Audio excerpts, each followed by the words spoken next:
Condizioni in prevalenza stabili, saranno quasi del tutto assenti le precipitazioni. Vediamo il dettaglio di martedì 5 settembre.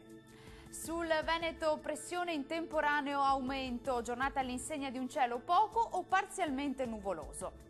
Le temperature massime risultano essere comprese tra i 21 e i 27 gradi, minime previste tra 13 e 18 gradi circa. Andiamo ora a vedere che tempo farà sul Friuli Venezia Giulia. Anche sulla nostra regione ci saranno condizioni di tempo stabile, il cielo si presenterà sereno o poco nuvoloso su tutti i settori. Vediamo le temperature, le minime risultano essere comprese tra i 13 e i 16 gradi, valori massimi tra 21 e 25 gradi circa.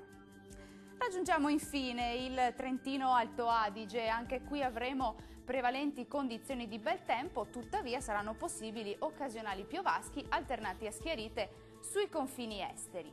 Temperature massime attese sui 27-28 gradi, valori notturni previsti intorno ai 16-17 gradi circa.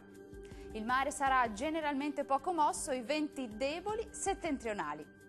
Dal meteo di Antenna 3 è tutto, arrivederci!